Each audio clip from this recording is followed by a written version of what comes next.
découvert ici. Que vous avez découvert Ivoire TV. Ivoire TV.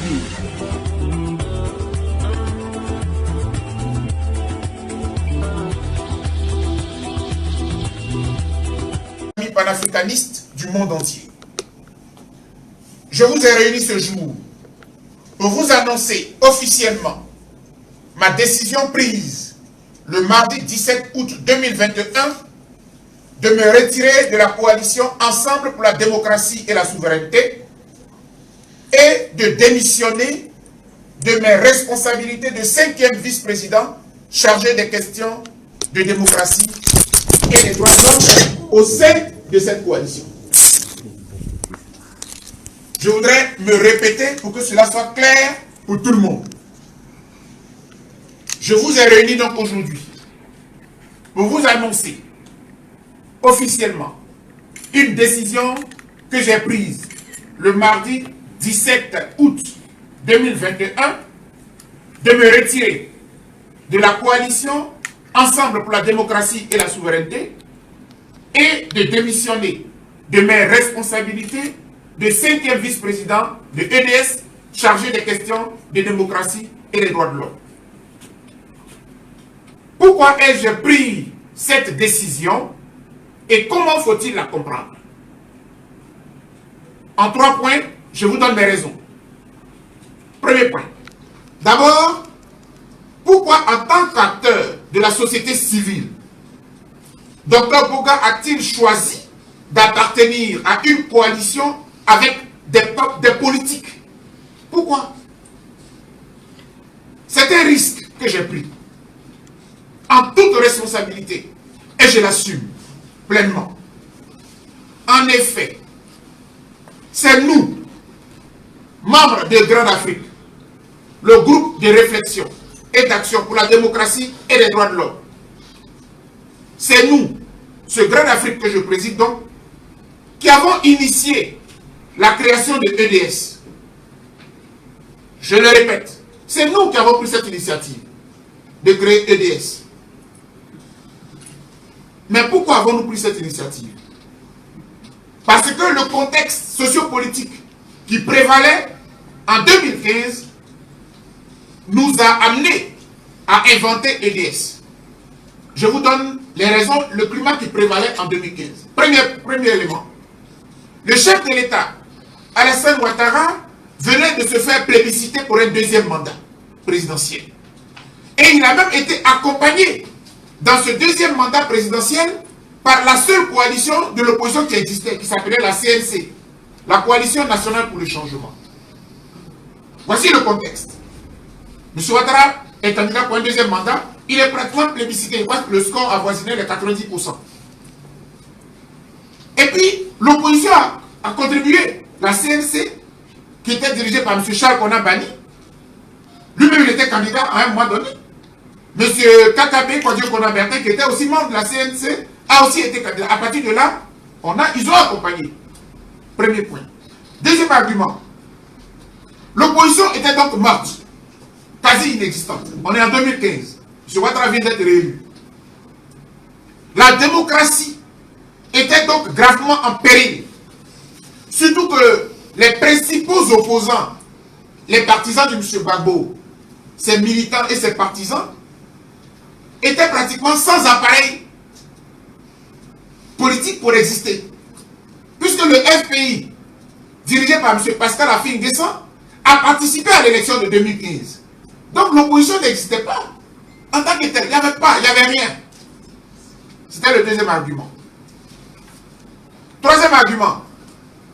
Nous avons donc estimé qu'il y avait là la nécessité de créer quelque chose pour que l'opposition et la société civile se retrouvent. Et donc l'idée que nous avons eue, c'est que tous ceux qui se considèrent comme victimes d'une sorte de dictature qui régnait en cette période, en 2015, tous ceux qui sont donc considérés comme victimes face au régime de M. Ouattara, nous allons les regrouper et puis les mettre dans un seul bloc qu'on a appelé donc, au départ, le nom que nous avons donné, c'était les démocrates. Et dans notre entendement, les démocrates englobent les partis de l'opposition, la société civile. Ce schéma-là On ne l'a pas inventé. Je l'ai observé au Sénégal. Nous l'avons observé au Sénégal. Où face à Blair Wade, on a créé ce qu'on appelait le M23. C'est-à-dire que les partis politiques et les mouvements de la société civile se sont mis ensemble. C'est à ce moment-là que M. Youssou N'Dour était même candidat à cette élection-là. Donc voilà un peu un schéma qui a bien fonctionné. Mais il y a un autre exemple. C'est celui du Burkina Faso. Où, face à M. Blaise Compaoré, qui a voulu une énième fois modifier la constitution pour se présenter, il y a une grande coalition qui est née au sein de la société, pour les partis politiques plus société civile. Et je me rappelle très bien de cette ONG qu'on appelle Balai Citoyen, qui a été très active pour que finalement M. Blaise Compaoré se retire et qu'il soit sauvé en descendant quelque part à Yamoussoukro. Donc voilà le schéma qui nous a inspiré. Comme j'étais président de Grande Afrique, j'ai proposé ce schéma à mes amis, nous avons discuté et nous avons validé cela.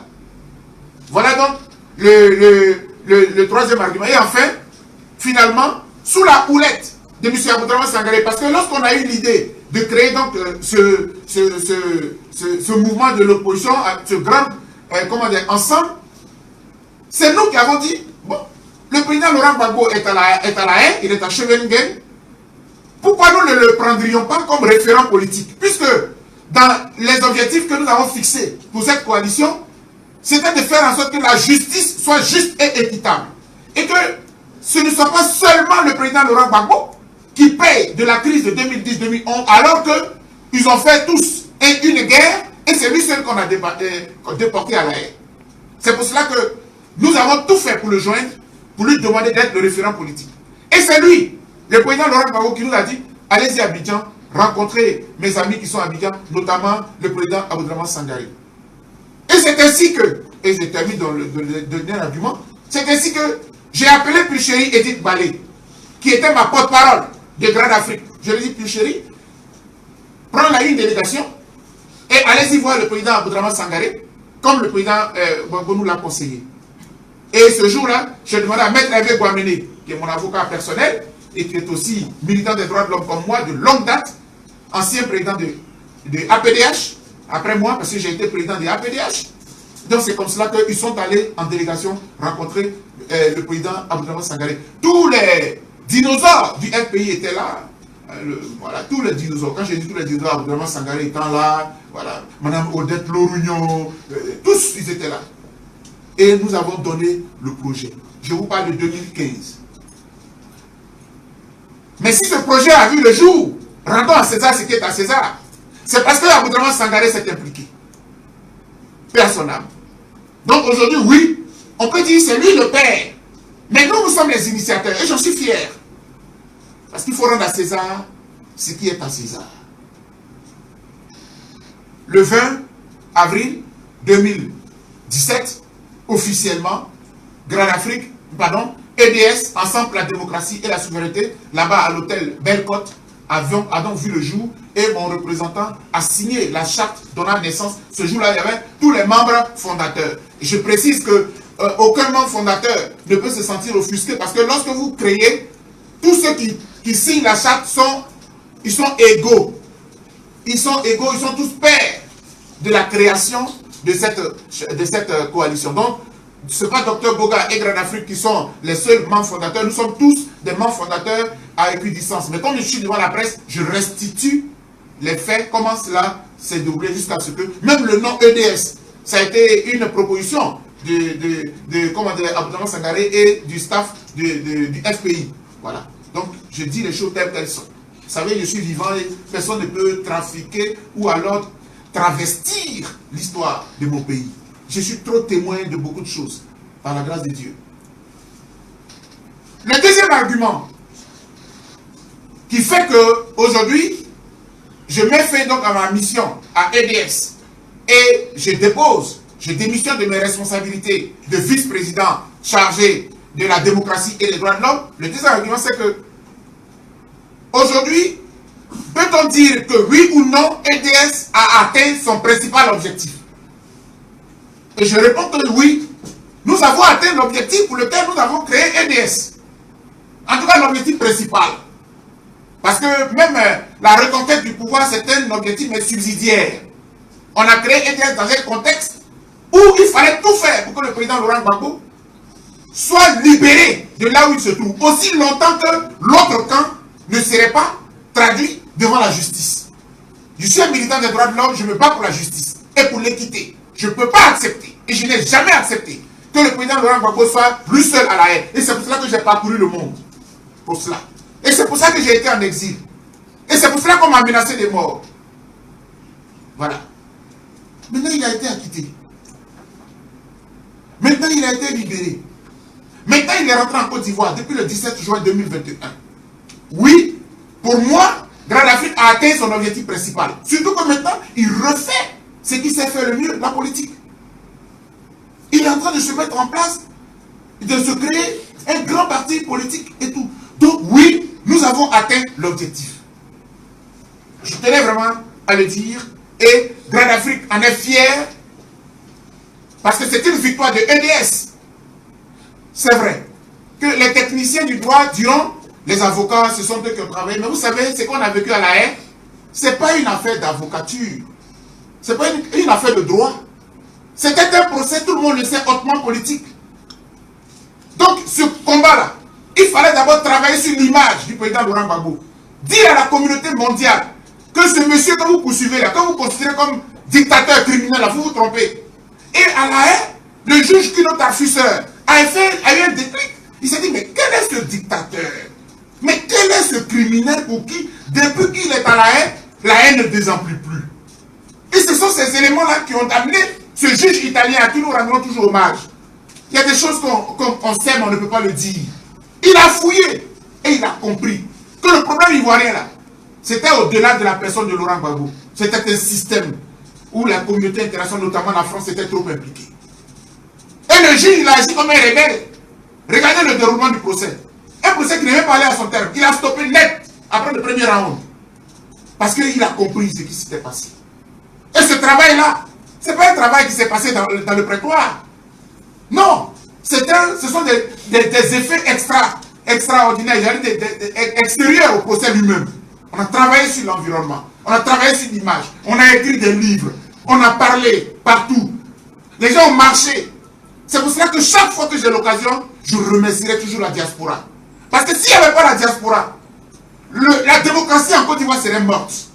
Parce que lorsqu'on a décapité le FPI, et qu'il n'y avait plus d'opposition dans ce pays, le PDCI était avec M. Ouattara. M. Soro Guillaume était avec M. Ouattara. Parce que les gens font comme s'ils sont opposants depuis longtemps. On connaît l'histoire. Et dès l'instant où il n'y avait pas de FPI, la Côte d'Ivoire, il y avait juste un parti au pouvoir et puis les autres, il n'y avait rien. La diaspora a pris la relève. Et c'est comme cela que je suis témoin de ce que la diaspora a fait. Et j'y ai apporté ma contribution. On a parcouru toutes les rues d'Europe. On est allé à Genève. On a manifesté. Et puis à La Haye, bien sûr. Donc vous le savez, je ne vais pas vous apprendre. Mais chaque fois qu'un leader de Côte d'Ivoire, de l'opposition a l'occasion, il faut qu'il félicite l'opposition, la diaspora. Parce que c'est la diaspora qui a sauvé la démocratie dans notre pays depuis que le président Laurent Gbagbo a été déchu.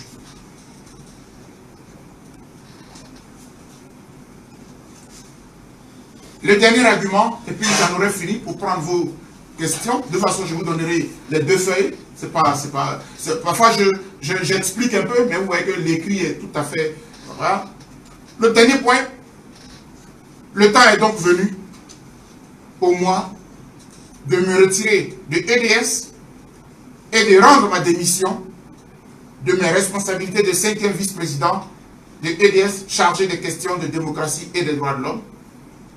Parce que désormais, je me consacrerai davantage à la réconciliation entre tous les Ivoiriens, je dis bien entre tous les Ivoiriens, et je mènerai encore plus vigoureusement mon combat pour la défense des droits de l'homme contre tous les violateurs des droits de l'homme, quel que soit leur bord politique.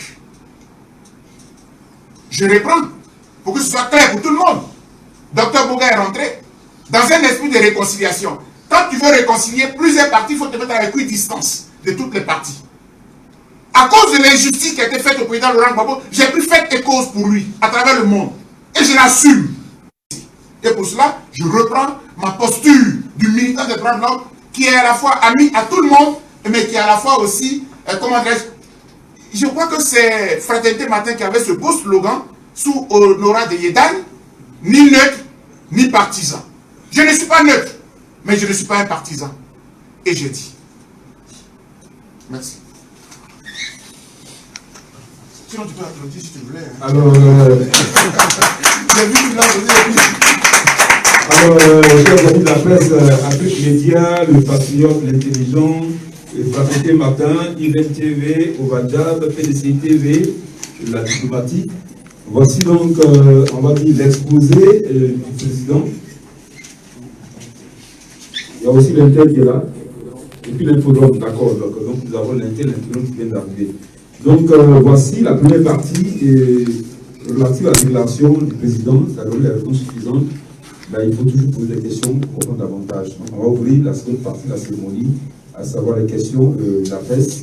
Donc vous vous présentez, vous aurez des presse, vous posez votre question. Le président se fera fort pour répondre.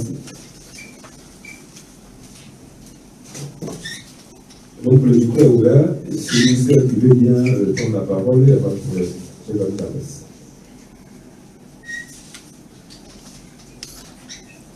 Voilà, qui veut poser sa question? Non mais mon cher Gogo, on a bien compris. S'il n'y a pas de question, c'est bon. Mais oui, c'est parfait. Hein, les amis, on est bien d'accord. C'était quand même assez clair, non? Non, c'est vraiment clair, oui. Il pose des questions quand même.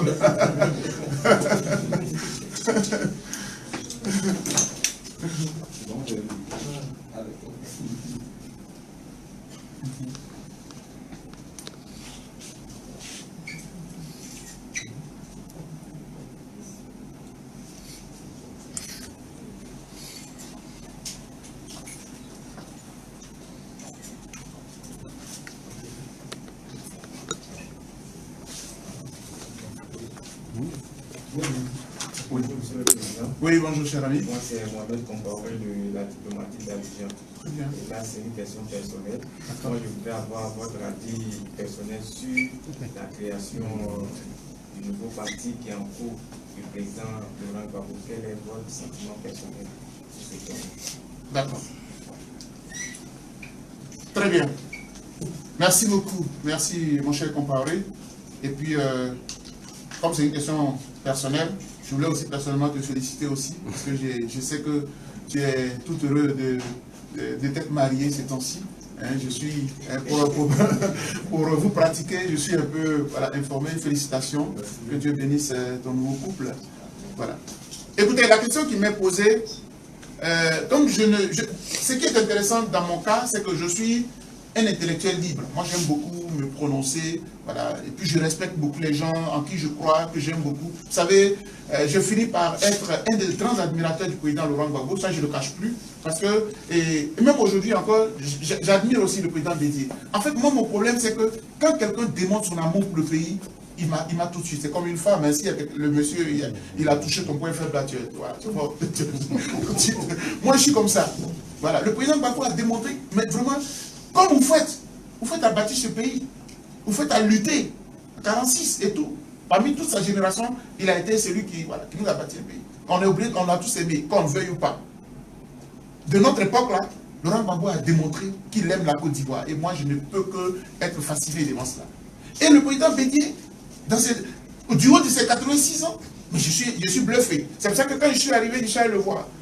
Et en le disant, vous allez me dire, et le président Ouattara? Le président Ouattara, c'est une façon de lui dire, moi j'attends qu'il me démontre qu'il aime autant la Côte d'Ivoire. Parce qu'il a été le premier ministre qui a, vous voyez, qui a relevé notre pays lorsque vous faites l'appeler.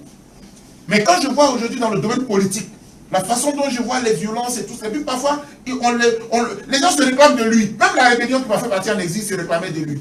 À partir de là, j'ai un problème. Je m'arrête là parce que je ne veux pas en dire plus. C'est pour cela que je suis à l'aise pour répondre à la question que tu poses. Le président Laurent Gbagbo, c'est un génie politique. Il prend une idée, il dit, il veut créer un grand parti politique. Dans l'idéal, pour moi, dans l'idéal, si c'était qu'il réussisse à convaincre Afi N'Guessan, dans l'idéal,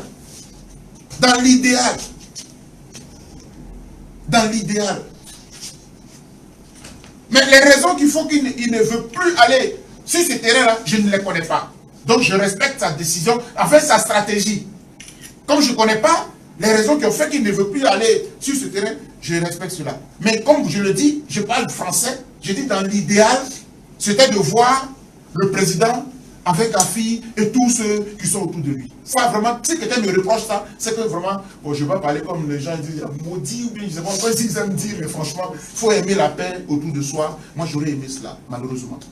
Ça ne veut pas dire que je cautionne tout ce que M. Affi-N'Guessan a fait. Ça, je voudrais être clair là-dessus. Parce que même de l'exil, j'ai pris des positions. On s'est rencontrés à La Haye. Après 10 ans, là, quand il était venu vers, à un moment donné au procès. Mais voilà pourquoi, parce que j'estime que notre combat là, on aurait pu le gagner depuis longtemps. Même l'exil aurait pu être écouté si M. Affi-N'Guessan avait joué le rôle de l'opposition qu'il était, de l'opposant qu'il était pendant que nous étions en exil. Et ça, je l'ai dit déjà, donc ce n'est pas nouveau. Donc je tenais à ajouter cela pour ne pas qu'on dise que comme je dis dans l'idéal, ça veut dire que non, ça n'a rien à voir du tout. Donc c'est le premier fait. Le deuxième fait, c'est que le président a dit, quand je parle du président, Gbagbo, il a dit, en fait, il veut éviter les palabres juridiques qui vont lui prendre du temps et tout. Mais je crains fort que nous ne tombions encore dans des problèmes juridiques. Parce que même quand il crée son parti, pourquoi est-ce qu'on l'a écarté des élections de 2020?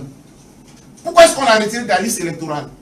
Est-ce que dans cette posture-là, il peut être président du parti qu'il va créer? À moins qu'il ait une autre stratégie de gérer autrement le parti. Mais ça nous ramènerait à la même situation d'Affi-N'Guessan. Tu crées, tu confies, le monsieur il confisque. Vous voyez un peu quoi? Donc pour moi, dans l'idéal, c'eût été cela. Je m'arrête là, pour ne pas en dire plus. Peut-être que ma langue peut fourcher. Voilà. Voilà, chers amis, une autre question? Aucune question? Si quelqu'un n'a pas de questions, président. Très bien. On va attendre que communiquons des questions. D'accord. Tout à l'heure, dans votre exposé, oui. Vous avez dit que vous démissionnez de l'EDS. Oui. Pour vous occuper désormais des questions de réconciliation. Et c'est cela. C'est un vaste chantier. Oui. Est-ce que vous avez déjà un plan d'action à ce niveau pour le parcours de la Côte d'Ivoire, certainement? Merci. Merci. Merci pour la question, mon cher collaborateur Louvignon. Oui, effectivement. Vous avez vu, hein, la presse me suit. Quand même, elle suit l'actualité. Elle est au cœur. C'est elle qui fait l'actualité. Depuis que je suis arrivé le 9 juillet 2021, je ne me suis pas assis. Hein, après le point de presse. Là, aujourd'hui, c'est ma première conférence de presse. C'est-à-dire où la première fois, je peux répondre aux questions. Même partout où je passe, je parle, vous prenez, vous partez. Là, aujourd'hui, je suis libre. Voilà. Je suis prêt pour toutes sortes de débats. Ça, vous me connaissez. Je ne me débine pas. Oh. Je suis prêt. Voilà. Je suis venu pour cela. Et ceux qui étaient dans la salle de Palm Club, au point de presse que j'ai fait, j'ai été même parfois menaçant avec le même doigt en l'air que vous connaissez là. Je dis, quiconque ruse avec la réconciliation me trouvera sur son chemin. Chers amis, on a passé 10 ans. Chacun a montré ses muscles. Les autres étaient hyper armés. Nous, on n'avait rien. On avait l'intelligence et le verbe, les plumes pour parler, pour crier. 10 ans après, on fait le bilan. 10 ans après, chacun doit faire son bilan. Et moi, je pense que nous ne sortons pas perdants 10 ans après. Parce que 10 ans après, celui qu'on avait pourchassé est revenu. Le débat là, il est clos. Maintenant là, c'est une autre phase qui s'ouvre. C'est la phase de la réconciliation. Et la phase de la réconciliation, on ne ruse pas avec la réconciliation. Parce que la réconciliation, c'est l'héritage de tous les Ivoiriens. La réconciliation, c'est pas l'héritage de M. Gbagbo, c'est pas l'héritage de M. Bédié, c'est pas l'héritage de M. Ouattara. C'est l'héritage de la Côte d'Ivoire. Et moi, l'appel que je veux lancer à tous les partisans, de quelque part qu'ils soient, aimez plus la Côte d'Ivoire que votre parti politique. Je dis, aimons plus la Côte d'Ivoire que les partis politiques. Laurent Gbagbo est brillant, il est tout ce qu'on veut. On peut l'aimer, mais pas plus que la Côte d'Ivoire. Moi, je ne peux pas aimer un leader plus que la Côte d'Ivoire. Parce que ce pays-là, c'est le pays de mes ancêtres. C'est le pays de mes enfants. Et je disais avant, dans l'an d'exil, les Ivoiriens le savent, avec Awa et Oura. J'ai dit, où faut être passé. Quand on était petit, on pensait qu'il était immortel. Il est passé. Le président Bédié va passer. Le président Ouattara va passer. Le président Gbagbo va passer. Il restera la Côte d'Ivoire qui est éternelle. Et c'est cette Côte d'Ivoire, nous devons la bâtir. Au-delà de notre amour pour les leaders politiques, bâtissons ce pays. C'est pour ça que je leur ai lancé l'appel. J'ai dit, là où nous sommes arrivés, là, les trois se parlent, la Côte d'Ivoire est libérée. Regardez quand le président Gbagbo est allé au palais présidentiel. Est-ce que vous n'avez pas senti un vent de libération, un peu de joie, un peu? J'ai envie d'aller à Korogo. Je suis enseignant à l'université de Bouaké. Parfois, tu as une petite peur au fond de toi parce que tu te dis, est-ce que... Mais arrêtons cela. Jusqu'à quand on va continuer de s'entre-déchirer dans ce pays? C'est le message que je veux leur envoyer. C'est pour cela que, vous avez vu quand je suis arrivé, j'ai rencontré les leaders d'AMM. Il me reste un grand leader que je dois rencontrer, c'est lui, le grand imam de tous les musulmans. Parce que j'ai rencontré le cardinal, j'ai rencontré le bishop, hein, j'ai rencontré le doyen où on va faire le culte d'action de grâce dimanche, Pasteur Dion, qui sont à la tête de plusieurs grandes confessions religieuses de notre pays. Il me reste l'imam, le grand imam de toute du COSIM que je vais rencontrer très bientôt. C'est pour cela qu'en ayant rencontré les différents leaders, j'ai envoyé une demande d'audience au chef de l'État, Alassane Ouattara. Et il a réagi, puisqu'il m'a fait recevoir déjà par sa conseillère spéciale, Mme Aimé Zébeyou, qui va maintenant lui faire un compte rendu. Et quand le chef de l'État trouvera nécessaire de nous rencontrer, à ce moment-là, oui, je déballerai ce que j'ai ici. Voilà. J'ai le document là. Je suis venu d'exil avec le voilà. La proposition, elle est là, elle est concrète. J'ai déposé même un jet chez la conseillère spéciale pour dire que, voilà. Donc, de ce point de vue, on est pratiquement prêt. Moi, je voudrais vraiment que nous sauvions notre nation, les amis. Tout dans cette salle-là, je regarde la tranche d'âge maximale, c'est entre 40 ans et 50 ans. Ce pays a besoin de nous. Et la politique nous empêche de nous exprimer. Parce que quand du coup, ils se sont dit c'était quelqu'un contre l'autre. Quel est ce pays où on ne peut pas respirer par nous-mêmes? Toute la jeunesse est là à doubler derrière des leaders. Mais ils sont mortels. Il n'y a que ce pays qui nous soit immortel. Et qui nous soit mortel, pardon. Battons-nous pour le pays tout en aimant nos leaders. Mais aimons plus la Côte d'Ivoire que nos leaders. C'est le message que je vous ai envoyé. Je viens d'Italie. Combien de jeunes Ivoiriens ne meurent pas dans la mer en voulant regagner l'Italie? À Lampedusa. Je n'avais jamais vu ça dans mon pays. Il y a un problème. Et on est là tout le temps en train de nous guerroyer sur les questions politiques. Mais tout le monde ne peut pas être président, voyons. Tant que vous mettez des règles, celui qui veut être président, il va se présenter. Il a gagné, on le plébiscite. Il a échoué, la Côte d'Ivoire doit continuer de vivre. C'est ça que nous demandons dans ce pays. Et j'ai parlé. Ah, je réveille une question là, tout d'un coup. Vas-y, cher ami. Une question qui est, disons, à dérouler. D'accord. La première, déjà, je me présente, mon nom c'est Vélan Saka, journaliste pour le quotidien Inter. Ah oui, je lis souvent. Félicitations et merci beaucoup pour... Tu ne me fais pas de fleurs, mais tu fais ton travail. Donc, félicitations. Vélan, vas-y. Merci, docteur. Docteur, la première question, je voudrais que vous reveniez sur le plan juridique. Oui. Affirmez-vous qu'il serait impossible pour le président Laurent Gbagbo d'être président du parti qu'il envisage de créer? Ça, c'est la première question. La seconde, pour vous, la rupture Afrique Gbagbo est-elle scellée ou bien y a-t-il encore espoir? Si oui, qu'est-ce que vous conseillez? Très bien. Alors, la deuxième question m'a l'air beaucoup plus aisée, mais bon, les deux questions se valent. Hein. Merci pour les questions. D'un point de vue juridique, écoutez, lisez, ça c'est une question de lecture.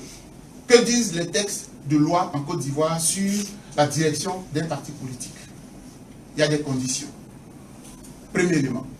Ce que j'observe, c'est que concernant le président Laurent Gbagbo, ce n'est pas toujours du droit que les gens appliquent. Malheureusement. Le concernant, là, lui, là, on n'applique pas toujours le droit. Il y a toujours autre chose derrière. Il y a le politique. Parce que parfois, on a peur de cet adversaire redoutable. Parce que sinon, si on appliquait le droit, lorsque il a été éliminé en 2020, et que la Cour africaine sort une décision juridique qui s'applique à la Côte d'Ivoire pour dire remettez-le sur la liste électorale, tout comme M. Guillaume Soro, on aurait pu exécuter. Si on avait peur de personne, on les remet sur la liste et puis on y va. Donc, pour répondre à sa question précisément, c'est que le concernant, c'est moins des questions juridiques que politiques. Plus de la condamnation de 20 ans dont il s'agit, elle n'est pas très juridique. La question de 20 ans là, elle n'est pas très juridique. Tout comme sa déportation à la haine, elle n'était même pas juridique. Vous savez très bien ce qui s'est passé. Où les officines françaises ont goupillé, on l'a arrêté avant qu'au Campo ne cherche maintenant des chefs d'accusation. Alors que notre pays n'avait même pas ratifié le traité de Rome. Tout ça, je l'ai dit. J'ai écrit des livres. Hein. Après, en parenthèse, on va organiser une conférence de presse. Non, pas une conférence de presse, une dédicace. Parce que j'ai les livres qui sont arrivés. Voilà. J'ai écrit 6 au total maintenant. Donc là-dessus, je dis, Pour la condamnation à 20 ans là, vous êtes d'accord avec moi en tant que journaliste et observateur de la société, vous avez vu maintenant qu'en la vérité, ce n'était pas pour l'envoyer à la Maca. C'était pour l'empêcher de jouir de ses droits civiques et d'être candidat. C'est très simple. Donc c'est le même schéma qu'ils vont utiliser. Pour dire, dès l'instant où tu n'es même pas sur la liste électorale, tu ne peux pas présider le parti. C'est trop facile. Ça va un enfant de CPR comprendre. Voilà le premier argument que je voudrais donner. Et c'est pour cela que la solution, sur cette question, la solution c'est quoi? La solution, c'est ce que j'appelle le dialogue national. Parce qu'à la vérité, quand les trois vont se parler là, dans leurs conclusions ils vont trouver là, chacun peut faire ce qu'il veut. Je ne sais pas si vous voyez un peu. Si ils ont enterré la hache de guerre, chacun pourra jouir de ses droits sans que... Voilà. Mais l'autre, il y a les 20 ans qui sont là. Donc, on discute, mais si tu fais façon, j'applique les 20 ans. Si tu fais bien, pour moi, je peux lever le pied. C'est normal. Est-ce que ça, là, c'est normal? C'est pour cela que je les exhorte, tous les trois, à se retrouver et à se parler. C'est indispensable si on veut sauver la patrie. Voilà un peu ce que je peux dire sur cette question, première question. La deuxième maintenant, est-ce que c'est scellé entre les deux personnalités? Vous savez, nous sommes des humains, il ne faut jamais dire jamais. Il ne faut jamais dire jamais. Mais moi, je pense que, honnêtement, quand je vois les actes posés, honnêtement, j'étais persuadé que revenant de La Haye, de Bruxelles et rentrant en Côte d'Ivoire, tous les problèmes au sein du FPI devaient être réglés. J'étais persuadé de cela. Pourquoi je le dis? Parce que Vous avez découvert ici. Que vous avez découvert Ivoire TV. Ivoire TV.